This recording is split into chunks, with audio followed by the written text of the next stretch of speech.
makers of Clippercraft clothes for men, and 924 leading retail stores from coast to coast, present the world's most famous detective, Sherlock Holmes.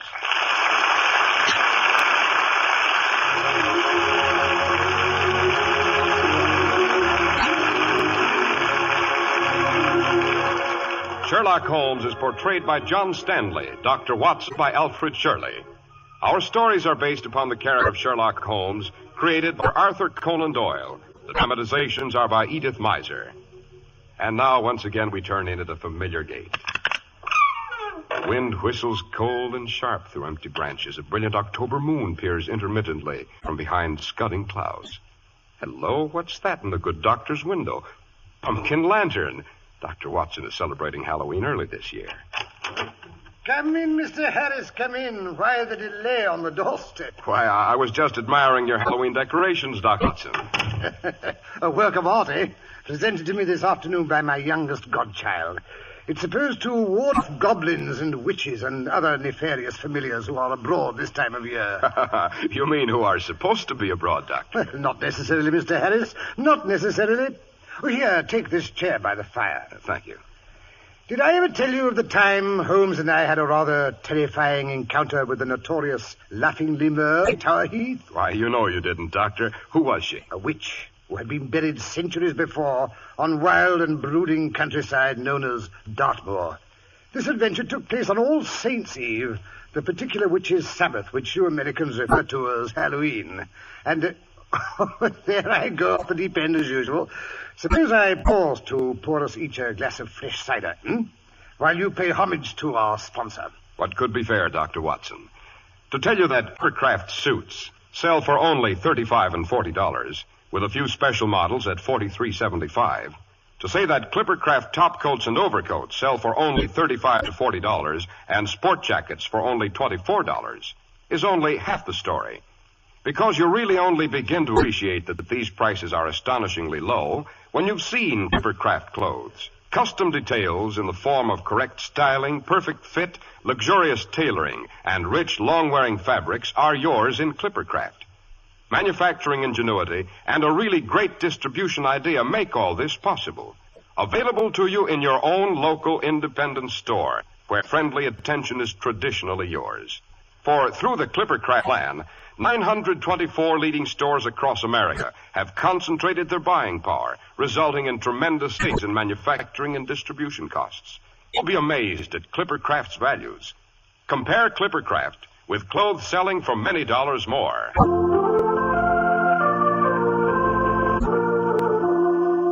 And now, Dr. Watson, to return to the witch on the moors. Oh, right. It was one morning several years after my marriage, a brilliant fall day. The last day of October, to be exact. Mary and I had just finished our matutinal Finn and Harry when a violent jangle at the front door bell heralded a telegram from my erstwhile partner in crime, Mr. Sherlock Holmes. As nearly as I can remember, it ran, if convenient, meet me Paddington Station, 10:15. If inconvenient, come anyway. Bring service revolver. Don't suppose you have any silver bullets. Silver bullets? What was the meaning of that inquiry, Doctor? As a matter of fact, that was my first question after Holmes had settled himself in the corner of our railway carriage.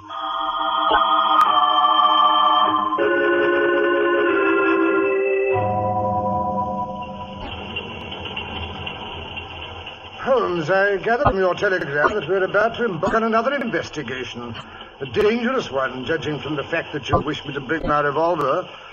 But why the facetious inquiry as to the silver bullets? Because it's a common superstition among the natives, the Moors of Devonshire, that the evil spirits who are bound there can only be killed by a silver bullet. Who's interested in native superstitions? We are, Watson. We've been urgently summoned by Sir Lionel Fenwick of Fenwick Hall. The long dead ancestress of his is supposed to be on the prowl. It seems she's not only playing all sorts of outrageous pranks, but actually threatening the safety of his infant son, born only 2 weeks ago. In other words, Watson, we're not on the trail of a common criminal. This is a witch hunt.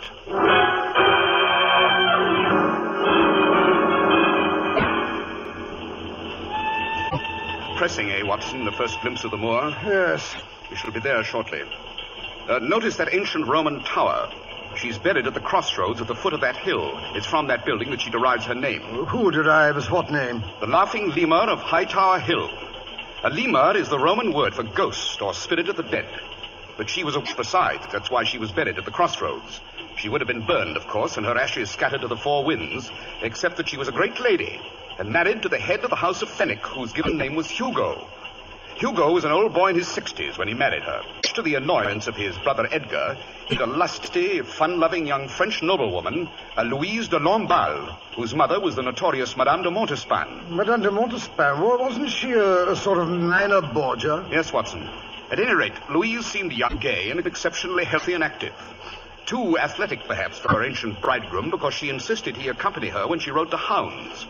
When in due course of time was found, his neck broken, on the far side of a particularly high wall, which his wife, shrieking with laughter, jumped a few moments before. Even after Hugo's death, Louise rode by day and danced by night, and day or night she continued to laugh. Dashed bad taste, if you ask me. Quite. At first, her brother-in-law, Edgar, seems to have been fairly tolerant of the situation, since he now believed himself lord of the manor. But one day, 3 weeks after her husband's death, Louise came to him and informed him that she was going to have a child. The dead Hugo was there. She relayed the information with gales of laughter. Poor Edgar. The joke was certainly on him. Oh, no. He started rumors about his brother's widow. The French perfumes she used were love potions. She and 12 companions she brought with her from France formed a coven. A coven? In the old days when witchcraft was in flower, Watson, witches and their familiars banded together in unholy groups of 13, which were called covens. Oh.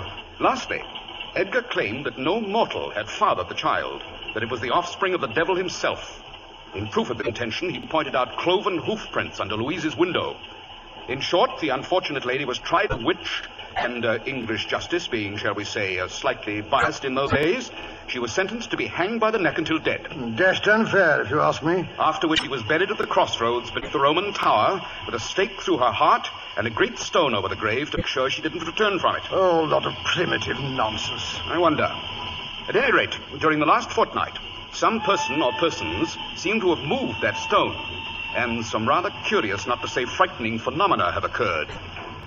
The present head of the house seems to feel the safety of his firstborn is threatened, and that this danger should reach its peak tonight, which is All Hallows Eve. Yes, here we are. This is our station. And that gentleman waiting over there beside the wagonette with a pair of handsome cobs is undoubtedly Sir Lionel, present master of Fenwick Hall.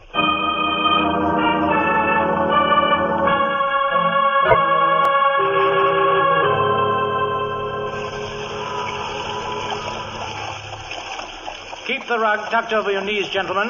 It's a longish drive to the hall, and the wind across the moors has turned uncommon cold.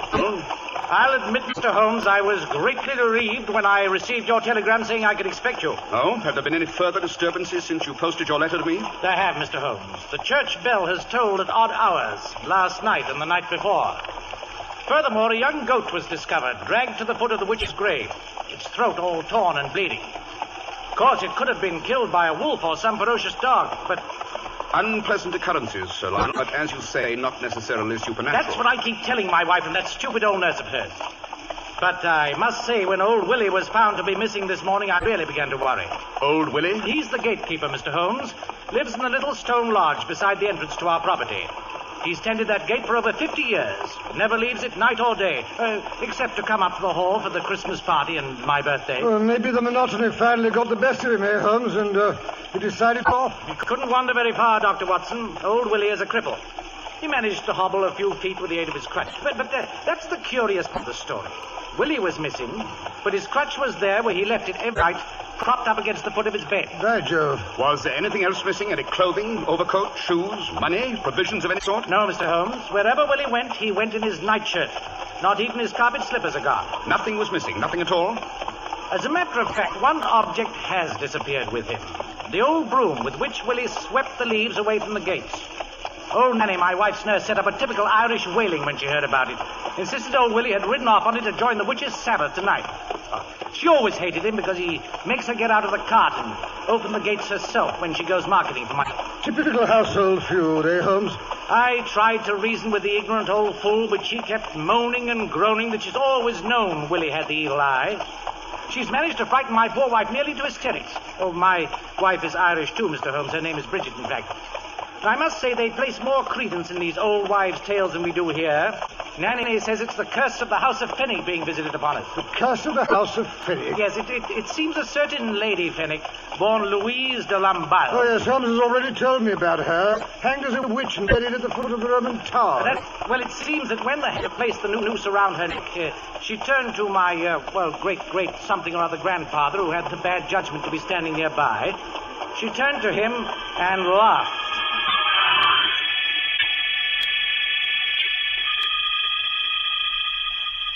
But my dear brother Edgar, a silken rope. Que c'est charmant. You think this is the end of Louise de Lamballe, but you're so very mistaken. You do not live to have my first child, and so I say, I will not let your first child live. No, not the first child of any of the great house of Fenwick. Louise shall come back from the grave. She shall come back and take them all.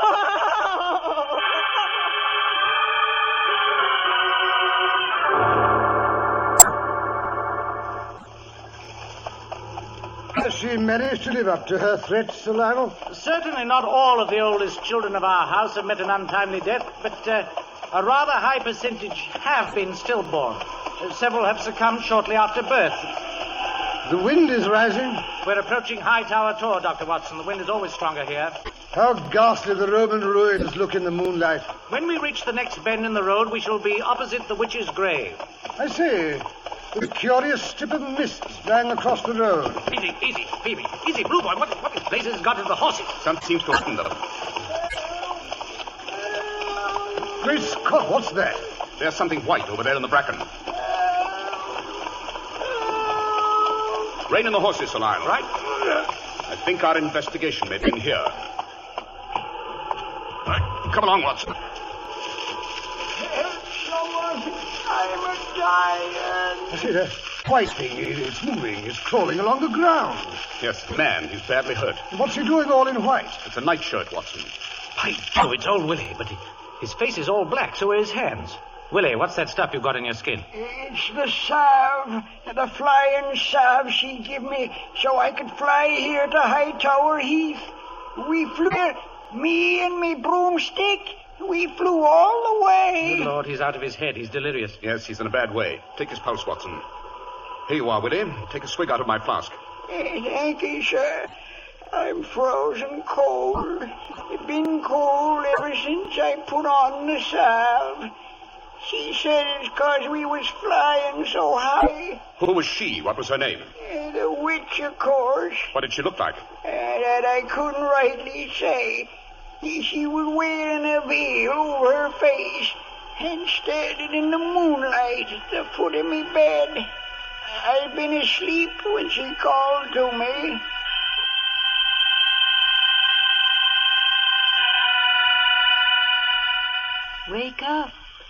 Wake up, Willie Malloy.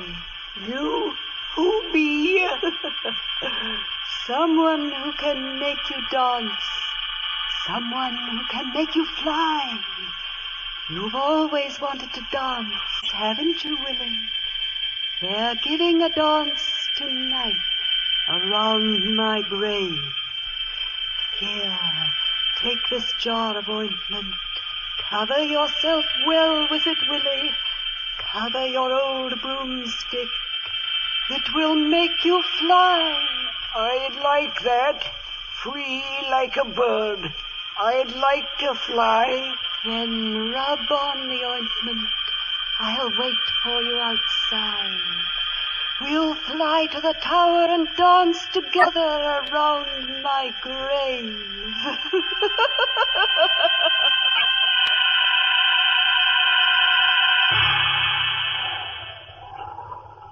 I did like she told me, sir.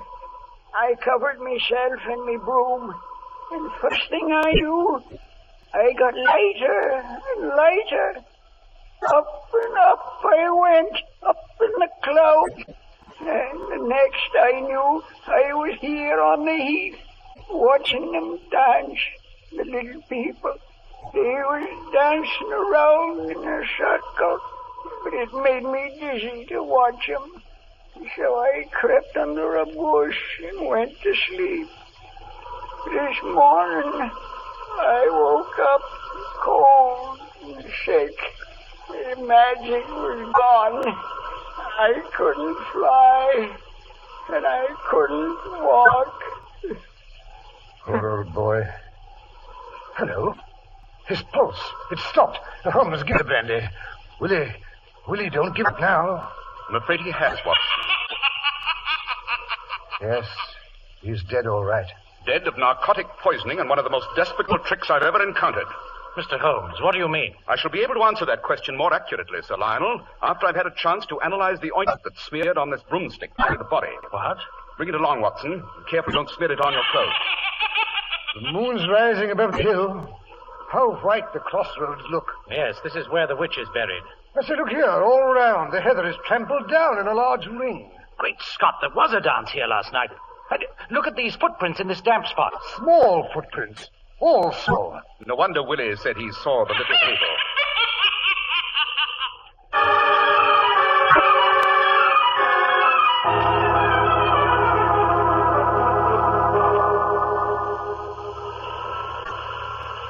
Here we are, gentlemen. This is Fenwick Hall. Is that you, Lionel? Rachel, my dear, I've brought Mr. Holmes and Dr. Watson. Thank heaven for that. It's time we had someone with intelligence to bring order into this hysterical household. Gentlemen, this is Rachel Conway, my cousin. How do you do? She used to keep house for me before my marriage, and she very kindly consented to return while my wife, Bridget, was having her baby. And a good thing I came back. Bridget hasn't stepped a foot out of her bed since the child was born. She won't even try. Maybe she might, if you'd go away where you belong. That will do, Nanny. What's that horrible stench? They've both moved into the nursery with the baby, Nanny and Bridget. She's had her bed brought downstairs, Lionel. They've been burning powders and drawing magic circles round the crib all afternoon. It's a wonder the baby isn't suffocated. Sure, and something's got to be done to protect the little one's soul from the ghouls and ghosties. His father won't give him a proper Christian christening. No, he must wait till the bishop gets back from Scotland. So it's up to his old nanny to protect the witches. You seem to be an expert on witchcraft, Billy. Sure I am that. Me part of Ireland's alive with them. No doubt. But at the moment, I'm more interested in finding out what this stuff is on the handle of this broomstick and discovering which one of the women in this household has been visiting the witch's grave. How can you tell that, Mr. Holmes? Tomorrow morning, Dr. Watson and I will search the room of every woman in this house. Whatever for, Mr. Holmes? It was a woman who lured Willie to the crossroads last night. No one can wander over the heath without collecting evidence of it on his or her clothing, mud on the shoes, bracken on the coat or cloak. By the way, Sir Lionel, do you suppose I could speak to your wife a moment before she goes to sleep? That she cannot. She's asleep already. Really? I'd have thought she'd be concerned over her son's safety to doze off. Tonight of all nights. They gave her a sleeping potion. They put it into her tea for her. I see. You said the nursery was down here on this floor, I believe. That's right, Dr. Watson. But surely if the child is in danger, it would be best to move him up the ground floor. What he's in danger of can come through locked doors. He'll be in danger till he's christened. That's when the witches try to snatch him. It's the soul they're after, not the body. Nanny, one more word of that nonsense and I'll ship you back to Ireland. Now, get back to your mistress where you belong. Sure, if it's back to Ireland I'm going, she goes with me, and don't you forget it. Nanny's a fool, Lionel. You should have had long ago. But poor Bridget was so homesick. I didn't have the heart to take her nurse from her. Good heavens, what am I thinking of? Cook has made out supper for you gentlemen on a table in front of the fire in the library. I'll fetch some hot coffee. Thank you, but we've no time to waste on food. I say, Holmes, I'm starved. Very well, Watson. Suppose you make us some sandwiches while I set up our chemical equipment. If you could arrange it, Sir Lionel, I should like to have the use of a room not too far from the nursery. Certainly, Mr. Holmes. You may take over the gun room. It's directly opposite. Good. And if you smell any further curious odors, don't be alarmed. I imagine we may be able to give Nanny's powders and potions a run for their money.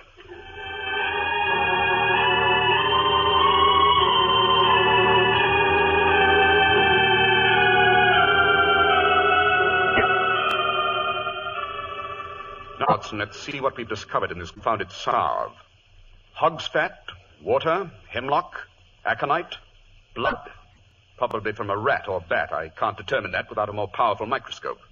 Cinquefoil, deadly nightshade, and soot. Fine collection of poisonous ingredients, eh, Holmes? The interesting thing, Watson, is that they're all well-known ancient poisons. The aconite and deadly nightshade, or belladonna, being particularly potent. Belladonna's a violent deliriant. No poor wonder poor old Willie thought he was flying. Yes, Watson. The salve that was used to anoint Willie and his broomstick was undoubtedly a medieval witch's formula for flying ointment. You don't really believe in things like that, Holmes? No, Watson. I don't think Willie actually flew from here to the Roman Tower. But he was undoubtedly under the impression that he'd done so. He was probably transported in a cart or carriage. But why should anyone want to poison Willie, take him across the moors and leave him to die? I don't think the intent was to harm him as much as it was to frighten him. Unfortunately, whoever took him to the witch's grave was frightened off when they found they weren't alone. When they found they weren't alone? Exactly. The little people were more than they'd bargained for. Holmes, really, there are times when you... Watson, someone opened the door upstairs. Turn out the lamp. That's right. I didn't hear anything. Yes.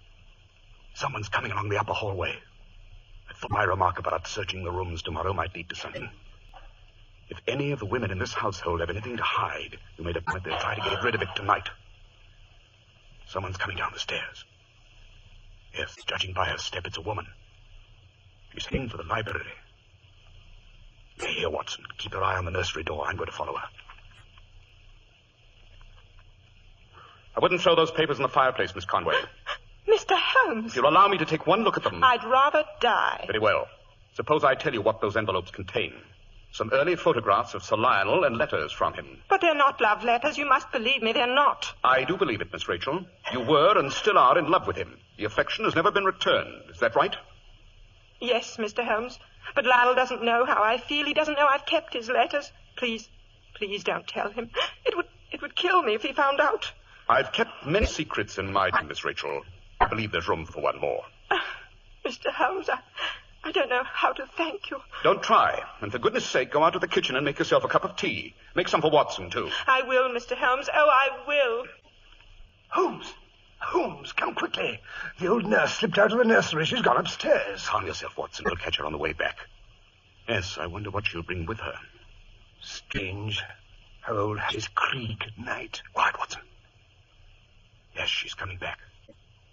She's reached the head of the stairs. Now she's stopped 2 steps down. So that's her little game, is it? Very interesting. Yes, here she comes down the rest of the way.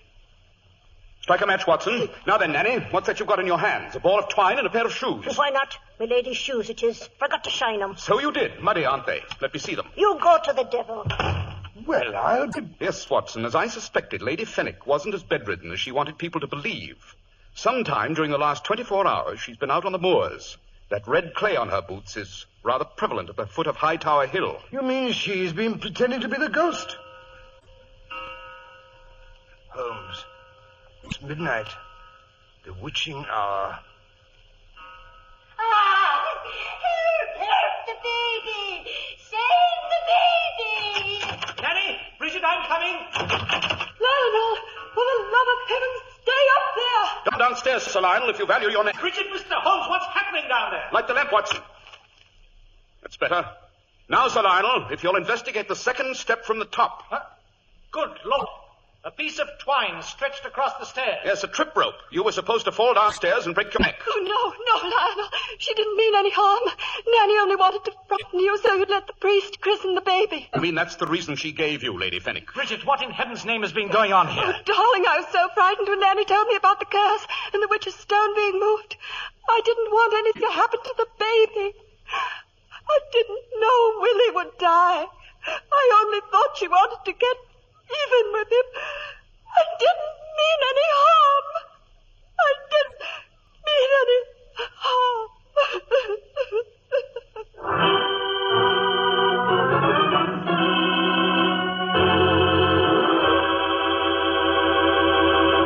Wow, I'll say that was a spine chiller, Dr. Watson. Appropriate for Halloween, don't you think? But look now, why did old Nanny want to Oh, cause... Mr. Harris, before I explain all that, suppose we show our gratitude to the people who make this program possible. A very sound idea, Dr. Watson. It's quite a shock when you're face to face with Clippercraft clothes. I mean, an extremely pleasant shock. For even experts are amazed at Clippercraft values. Without the sacrifice of quality, you can buy really fine Clippercraft clothes for far less than ordinary clothes cost elsewhere, in a pleasant atmosphere at your own local independent store where you get friendly personal attention.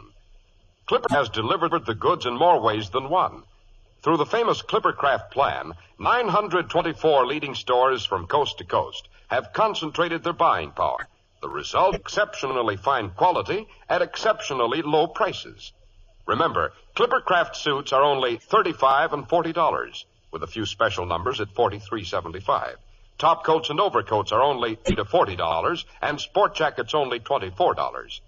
Selling beautifully tailored, expensive clothes at inexpensive low prices at the nation's finest independent stores is the great big idea behind the Clippercraft plan. That's why who know insist on Clippercraft clothes.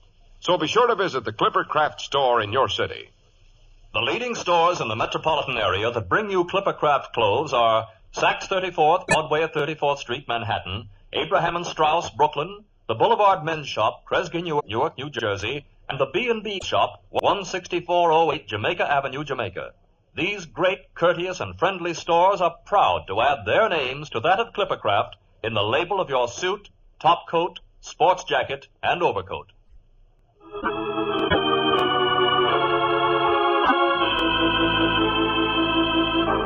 Now, Dr. Watson, I was about to ask you, why did old Nanny want to stir up so much trouble? Oh, she hated the Moors, Mr. Harris. She hated Willie and she hated Sir Lionel.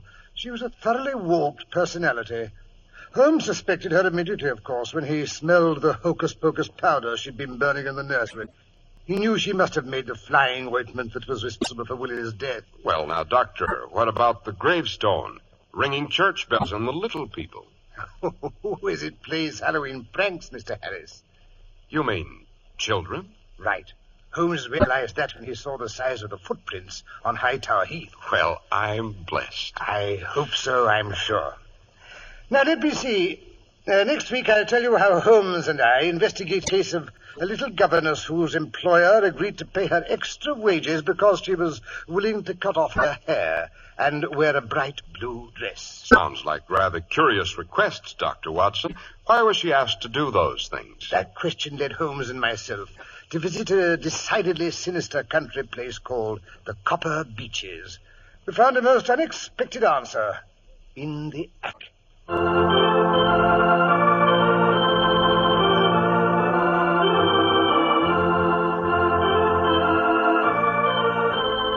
The makers of Clippercraft clothes and 924 leading stores from coast to coast have brought you another in the new series of broadcasts featuring the world's most famous detective, Sherlock Holmes.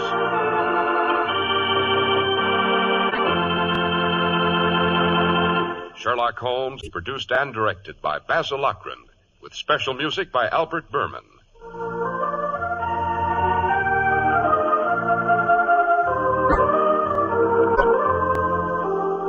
If you don't know your Clippercraft dealer, write Clippercraft, 200 Fifth Avenue, New York City.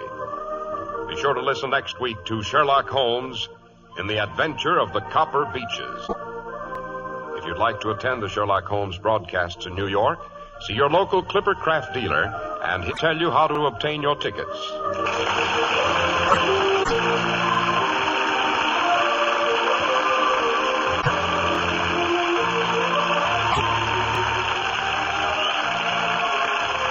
This is Cy speaking for the Clipper Clothes. This is the Mutual Broadcasting System.